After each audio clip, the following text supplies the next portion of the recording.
कोयला, बालू, पशु तस्करी की खूब होती रही है चर्चा, लेकिन इन सब पर भारी पड़ रही थाई मांगुर मछली की तस्करी, जिसका नेटवर्क फैला है बांग्लादेश से उत्तराखंड तक। तस्करों ने तोड़कर रख दी है नॉर्थ इंडिया के कई राज्यों के पुलिस की रीढ़। इस मछली का सेवन है जानलेवा, कैंसर का बड़ा स्रोत। एनजीटी के निर्देश पर पूरे देश में मछली पर लगा है वर्ष 2000 से बैन। फिर भी रोजाना हजारों टन मछलियां पहुंच रही है बाजारों में। अरबों का मुनाफा, करोड़ों का बंटवारा। तो आज चर्चा इसी मुद्दे पर। आप जुड़ चुके हैं आर्थिक धारा से, अभिवादन स्वीकार करें श्वेता पांडे का। चैनल को सब्सक्राइब कर लीजिए, फिर बढ़ाते हैं लौटकर चर्चा को आगे। मांगुर मछली की है दो प्रजातियां, देशी और विदेशी। दोनों के बीच है बुनियादी फर्क। देशी मांगुर मछली 6 महीने में होती है 300 ग्राम की, जबकि विदेशी मांगुर 6 माह में हो जाती है 1 किलोग्राम तक वजन की। देशी की कीमत 150 से 160 रुपए प्रति किलोग्राम तक, तो विदेशी की कीमत है 80 से 100 रुपए। गरीबों के लिए बेहतर विकल्प है विदेशी मांगुर मछली। देशी एक सीजन में देती है 7 से 15 हजार तक अंडे, जबकि विदेशी देती है 4 लाख तक अंडे। साल 1998 में केरल राज्य सरकार ने किया था विदेशी मांगुर को बैन। बाद में सामने आया एनजीटी। पूरे देश में साल 2000 में लगा बैन। मुख्य कारण था पर्यावरण को खतरा। थाई मांगुर दूषित पानी और कीचड़ में होती है विकसित, चलती है जमीन पर भी। देशी मछलियां मर जाती है दूषित पानी और कीचड़ में, नहीं मिलती उन्हें ऑक्सीजन। थाई मछलियां होती हैं मांसाहारी, खाती हैं छोटी मछलियों को, जल संरक्षक सामग्रियों को। इनमें होती है 80% आयरन और लेड, जिसके कारण सेवन से होती है लोगों को कैंसर सहित विभिन्न जानलेवा बीमारियां।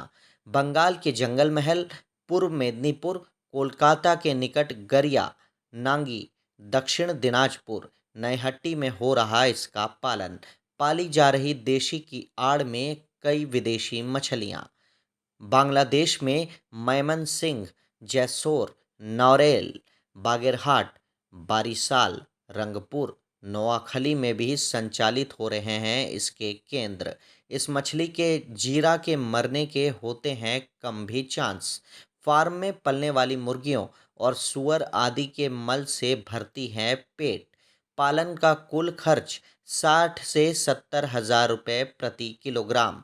थोक में बिक रही 150 से 160 रुपये प्रति किलो। अब इससे स्पष्ट है कि प्रतिबंधित मछलियों की तस्करी में 125% से अधिक मुनाफा है।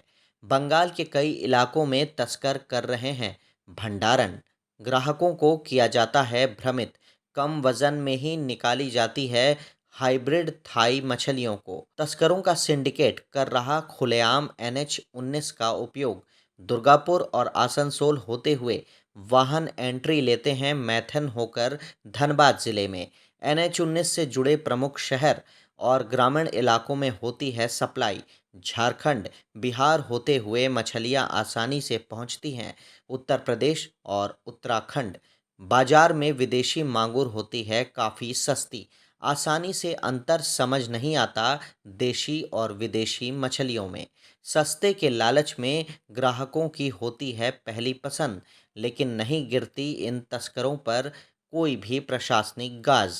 रोजाना NH पर दौड़ते हैं विदेशी मांगुर लदे सैकड़ों वाहन, लेकिन नहीं होती तस्करों की गिरफ्तारी। सब कुछ चल रहा बल्ले बल्ले। चढ़ावा चढ़ रहा दरबारों में तो भक्तों को मिल रहा आशीर्वाद। माहौल पूरी तरह से है भक्तिपूर्ण।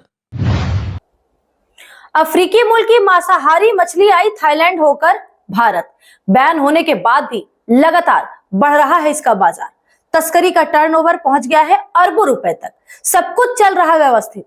हाँ, ये अलग बात है कि करोड़ों लोगों को झोंका जा रहा है कैंसर जैसी जानलेवा बीमारी के मुंह में। नहीं है कोई कार्रवाई करने वाला, रक्षक ही आ गए हैं भक्षक की भूमिका में, जन को ही खत्म करने में लगा है तंत्र। इस वीडियो में इतना ही। अपनी राय से कराए अवगत कमेंट बॉक्स में, और हर अपडेट के लिए बने रहे आर्थिक धारा के साथ, क्योंकि हम जुड़े हैं अपनी माटी अपनी थाती से। चैनल को सब्सक्राइब करके बेल आइकॉन प्रेस कर लीजिए। वीडियो पसंद आई है तो लाइक करें, लोगों के साथ शेयर करें। फिर होगी मुलाकात। नमस्कार।